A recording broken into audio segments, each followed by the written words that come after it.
Dr. Divya and welcome once again to all new season of Beauty Mantra. दोस्तों, it is well said that beauty lies in a beholder's eye, but to catch those eyes you have to take care. मगर decide ये करना है कि आप अपनी care कैसे करते हैं, नेचुरल तरीकों से या फिर you option for cosmetic surgery. जी हाँ दोस्तों, ब्यूटी मंत्रा का आज का एपिसोड है इसी के बारे में, that is nature versus cosmetic surgery. तो चलिए आज के एपिसोड की शुरुआत करते हैं और मिलते हैं हमारे आज के एक्सपर्ट डॉक्टर विजय शर्मा जी से। Welcome doctor, welcome to the show. Doctor, जैसे हम सभी जानते हैं कि आप दुनिया के टॉप 10 कॉस्मेटिक सर्जन्स में से एक हैं और साथ ही साथ आपके पास लिम्का वर्ल्ड रिकॉर्ड भी है जिसमें आपने 25 सालों में 45,000 सर्जरी से ज़्यादा कॉस्मेटिक सर्जरीज कर चुके हैं। तो आई थिंक डॉक्टर, मैं आपका टेक जानना चाहूँगी हमारे आज के टॉपिक के बारे में। दिव्या जी, आपने बिल्कुल बखूबी कहा है कि beauty lies in the eye of beholder, but to catch those eyes you got to take care of yourself. Correct. जैसा कि अगर ह्यूमन रेस के बारे में हम देखें कि बाकी एनिमल किंगडम से क्यों डिफरेंट हैं, तो उसका सबसे ब्रिलियंट एग्जाम्पल है मिरर। इंसान की फितरत में ही खूबसूरती के प्रति लगाव छुपा हुआ है और अगर ऐसा नहीं होता तो इंसान मिरर को ही इन्वेंट नहीं करता। कैसा भी व्यक्ति हो, जब भी अपने आप को चेहरे में देखते हैं तो हल्के से सजने संवरने की एक हल्की सी लहर उनके मन में जाग जाती है। फिर चाहे वो अपने बालों को सहलाएं या थोड़ा सा तन के चलें या चेहरे को दर्पित या गर्वान्वित करें, तो ये जो एक अपने आप को देखने की अदा या अपनी मांसपेशियों को या अपनी मुस्कुराहट को या अपने लुक्स को ये जो बैलेंस करने की एक छोटी सी भावना, ये इसी श्रृंखला की एक सबसे पहली कड़ी है जी। यानी प्रकृति, वैसे तो सब चीज ही प्रकृति से उत्पन्न होती है Correct. और प्रकृति में ही विलीन होती है। प्रकृति के द्वारा दी हुई हर चीज मनुष्य ने इस्तेमाल करी है और यदि ऐसा ना होता तो आज इतनी वैरायटी के फैब्रिक्स, इतनी ज्वेलरी, इतनी ऑटोमोबाइल, इतना एयरक्राफ्ट इंजन, जो दुनिया भर में विकास हम देख रहे हैं, ये मनुष्य की अपनी एक गहरी क्यूरोसिटी आगे बढ़ने की है, उसी का नतीजा है। और मेडिकल साइंस एंड हेल्थ में देखा जाए तो जिस तरह से वैक्सीनेशन के द्वारा हमने विभिन्न महामारियों, बीमारियों के ऊपर हमने विजय प्राप्त करी है, साथ ही इन्फेंट मोर्टेलिटी को घटा दिया है कि पहले 10 बच्चे पैदा होते थे, 6 मर जाते थे, 4 जीवित रहते थे, माएँ मर जाती थी। आज 100% डिलीवरी, 100% सिजेरियन के थ्रू सफलता है। तो ये सब देखा जाए, ये प्राकृतिक होते हुए भी ये प्रकृति से थोड़ा सा इम्प्रोवाइज है। तो हम प्रकृति से विभिन्न नहीं है, नंबर 1। और नंबर 2, कॉस्मेटिक सर्जरी भी इस प्राकृतिक देन का ही हिस्सा है। विज्ञान भी प्रकृति का हिस्सा है, विज्ञान की प्रगति भी प्रकृति का हिस्सा है। और इसी श्रृंखला में कॉस्मेटिक सर्जरी, जो आज वर्ल्ड की लेटेस्ट टेक्नोलॉजी है, कि मनुष्य को अब कुंठाओं में घिरकर जीने के लिए बाध्य होना जरूरी नहीं, आप अपना रूप संवार सकते हैं। I think very well said कि technology is actually originated from nature, it was a need, इसके लिए टेक्नोलॉजी आज आई है, साइंस आगे बढ़ी है जी।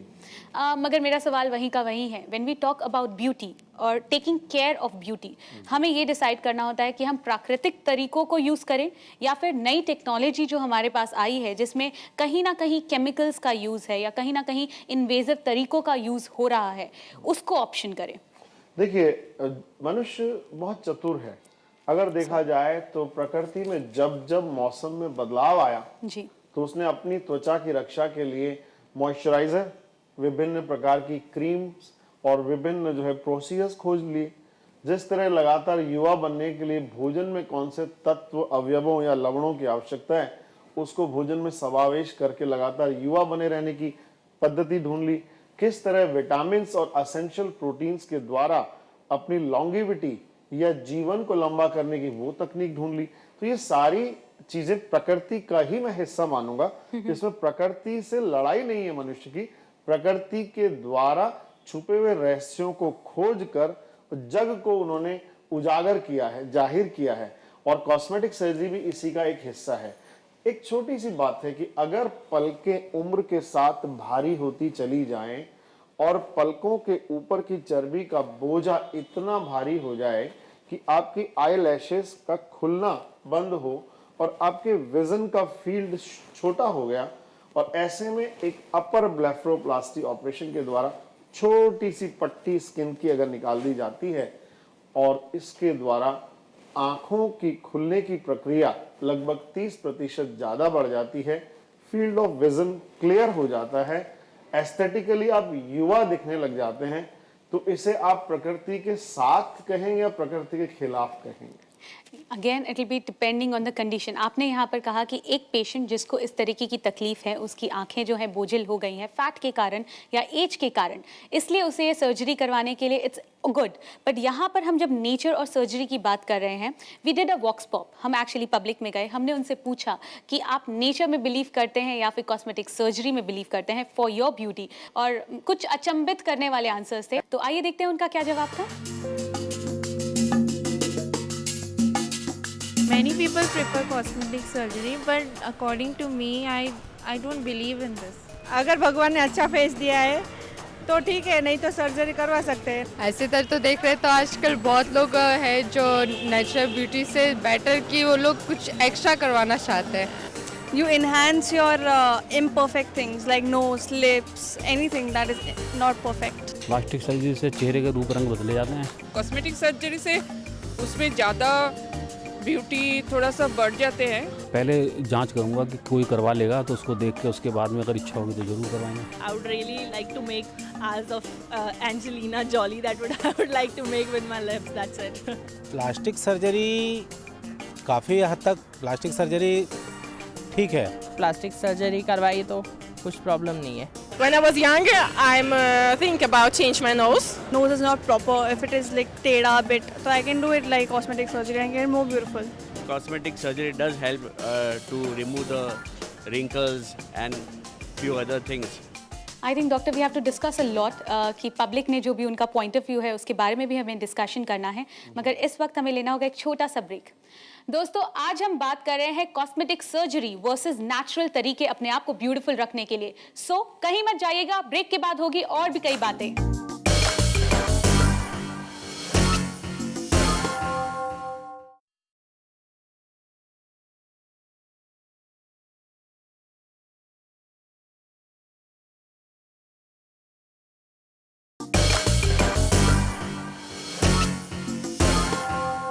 Welcome back after the break. आप देख रहे हैं ब्यूटी मंत्रा, और दोस्तों आज हम बात कर रहे हैं नेचर वर्सेस कॉस्मेटिक सर्जरी के बारे में। तो चलिए चर्चा को जारी रखते हैं। डॉक्टर, ब्रेक पे जाने से पहले हमने देखा था कि पब्लिक व्यू क्या है नेचर और कॉस्मेटिक सर्जरी के बारे में, and most of the people agree कि कॉस्मेटिक सर्जरी उन्हें एक नया खूबसूरत, जो उनकी चाहत है खूबसूरत दिखने की, उसे पूरा करती है। मगर मेरा सवाल वहीं का वहीं है। मोस्ट ऑफ देम वो लाइक वेरी यंग, वो अपने अर्ली 20s में थे, and they were like we wish to option for Botox 1 2, जितने मार्केट में अवेलेबल हैं चीज़ें, to lift our eyebrows so we look good, we look young. Chin implant करा लेंगे तो उसमें कोई प्रॉब्लम नहीं है, अगर नोज करेक्शन हो जाएगा तो I look much younger, much beautiful. तो इसके बारे में आपका क्या टेक है? देखिए, सबसे पहले तो आवश्यकता उस पर ध्यान देना पड़ेगा कि जैसे सपोज 11 या 12 साल के बच्चे अगर कॉस्मेटिक सर्जरी कराने के लिए आएंगे तो उस समय आपको उनकी परिपक्वता, मानसिक परिपक्वता या उनकी जो है फिजिकल ग्रोथ कितनी बाकी रह गई है, इन सब बातों को ध्यान में रखते हुए उनको डिस्करेज करना है या फिर उनको इंतजार करने के लिए एनकरेज करना है। इसी तरह यंग एज जब इंसान सबसे ज्यादा खूबसूरत लगता है 20 से 30 साल की उम्र या अर्ली 40 तक, तो यहाँ देखिएगा उस समय उनके द्वारा झुर्रियाँ, सलवटें या फेसलिफ्ट ऐसी किसी भी चीज़ की आवश्यकता बहुत कम होती है। तब नाक की अगर हम्प है या पकोड़े नुमा नाक है, राइनोप्लास्टी है या पतले लिप्स हैं, लिप एनहांसमेंट है या चीक बैलेंसिंग या चिन बैलेंसिंग, उस समय हमको चेहरे के प्रपोर्शन के बारे में ज़्यादा ध्यान देना होता है कि जैसे एक Oval shape, egg shape face है, length of the nose and the face above and below, that what we can just measure, width of the lips and width of the nose, ये balancing, palpable aperture या आँख का खुलना, ये सब चेहरे के हर अंगों का आपसी तालमेल या आपसी अनुपात। जैसे कि कुछ चेहरे कॉन्वेक्स होते हैं, कुछ कॉनकेव होते हैं, कुछ फ्लैट होते हैं, या साइड प्रोफाइल एक लाइन खींचे तो उनकी forehead, upper lip, lower lip और चिन को टच करते हुए होते हैं। तो यहाँ पर उस आयु वर्ग में अपने अनुपातिक रूप और रूप सौंदर्य के जादू के बारे में चिंतित रहना ये ज्यादा प्रमुख होता है। और जब 35 से ऊपर और 65 तक जब चेहरे में ढलकाव शुरू होता है, तब protofillers, injectables, different varieties of the collagen, जाइडम, जाइप्लास, बोटुलिनियम टॉक्साइड, इनका रोल रहता है। तो यहाँ भी इनका एक लिमिटेड रोल है, अति सर्वत्र बुरी है। किसी भी तरह से अगर अपन ने ज्यादा बोटुलिनियम टॉक्साइड का प्रयोग किया, जिसके कारण न्यूरोमस्कुलर जंक्शन पे वीकनेस आती है और वो फ्लैसिड हो जाता है, तो उससे चेहरा ढलकने लगेगा और बुरा लगने लगेगा। शॉर्ट टर्म के लिए तो बहुत ब्यूटीफुल लगता है, बट लॉन्ग टर्म में डिप्रेशन देता है। तो ऐसे छोटे जो है शॉर्टकट से बचना चाहिए, ये मैं सजेशन करूंगा। Shortcut can be dangerous. That's right. और कॉस्मेटिक या यूं समझ लीजिएगा कि सुंदरता से रिलेटेड जो भी एक्टिविटी है वो संपूर्णतया प्रकृति का ही अंग है। बट सवाल वहीं पर आ जाता है कि आज की डेट में हमें इतने ईमेल्स आते हैं, इतने कॉल्स आते हैं, वो कहते हैं कि हमें कॉस्मेटिक सर्जरी करानी है। उनमें से कई ऐसे लोग हैं जो कहते हैं हम 2 से 3 बार कॉस्मेटिक सर्जरी करा चुके हैं, बट कहीं ना कहीं हमारे मन में वो सेटिस्फैक्शन नहीं आ रहा है कि वी हैव बिकम ब्यूटीफुल। वो जो ब्यूटी थी, वो जो आकर्षण था जो हमें चाहिए था, वो अभी तक हमें नहीं मिल पाया है। So why this is happening? ये इतना ऑब्सेशन क्यों बनता जा रहा है? देखिए, इसमें 2-3 प्रमुख बातें हैं। पहले तो कॉस्मेटिक सर्जरी की विधिवत ट्रेनिंग, जैसे कि एक एस्थेटिक अपने आप में ऐसा विज्ञान है जिसके अंदर एक अच्छे सर्जन, एक अच्छे कॉस्मेटिक सर्जन के लिए ये ज्ञान होना बहुत ज़रूरी है कि सामने वाले व्यक्ति की चाहत क्या है, उसका मानसिक आकलन, और वो किस तरह के नई छवि के लिए तैयार है। तो हमारे पास एक ऑल्टरनेटिव होता है जिसको बोलते हैं ऑल्टर इमेज सॉफ्टवेयर प्रोग्रामिंग। और वो इतना अच्छा और मजेदार टूल है कि उसमें हम बैठ करके पेशेंट के साथ उसकी आने वाली भविष्य की छवि का निर्माण कर सकते हैं। जब आप एक बार उनकी दिमाग की गहरी परत में आप घुस जाते हैं और ये पता लगा लेते हैं कि इन्हें ये तरह की छवि चाहिए, तब उसको आप अपने विज्ञान पे आकलित करते हैं और उसके हिसाब से आप बता सकते हैं कि whether are you going to get that same looks or not, or the limitations of the surgery। किसी भी एक अच्छे ईमानदार डॉक्टर के लिए जरूरी है कि अपने पेशेंट को 100% मैचिंग उसकी एक्सपेक्टेशन से एंड लिमिटेशंस ऑफ सर्जरी से कराए, पहली बात। और दूसरी बात, हर ऑपरेशन की अच्छाइयाँ बुराइयाँ हैं।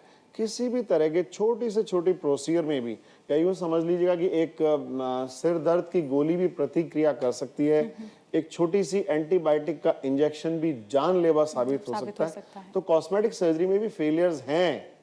Bleeding, pain, infection, swelling, dissatisfaction, risk of anaesthesia, death and rejection of the implants.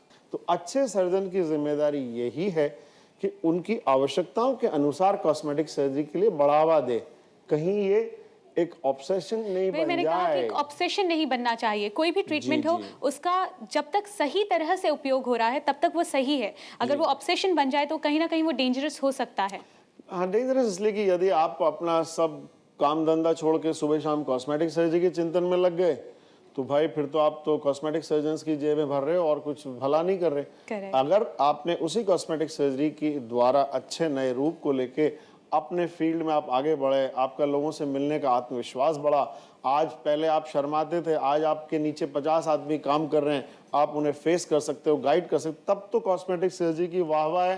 Correct. और यदि इसने it has added more to your depression, then I would say that it's a total failure. Doctor साहब, I think ये जो discussion है बहुत ही ज़्यादा interesting है। इसके बारे में हमें और डिटेल में बात करनी पड़ेगी, मगर इसके बारे में डिटेल में हम बात करेंगे हमारे आने वाले एपिसोड्स में। Thank you very much doctor. Thank you so much. दोस्तों, आज हम बात कर रहे थे नेचर वर्सेस सर्जरी के बारे में। आई नो आपके मन में कई सवाल होंगे, कई क्वेरीज होंगी। अगर आपके पास कोई भी सवाल है, आप हमसे पूछ सकते हैं, हमारे एक्सपर्ट से पूछ सकते हैं। हमारा पता है care world, post box number 11999, Azad Nagar post office, अंधेरी वेस्ट, मुंबई 400053। हमारा फोन नंबर है 02266910096। आप हमें ईमेल भी कर सकते हैं mail@careworldtv.com पर। हमारी वेबसाइट है www.careworldtv.com। दोस्तों, ब्यूटी मंत्रा के आने वाले एपिसोड में हम आपको बताएंगे कि कैसे ये खूबसूरत एक्ट्रेसेस बनाए रखती हैं अपना आकर्षण और लगती है खूबसूरत हमेशा। So don't forget to watch beauty Mantra and stay tuned.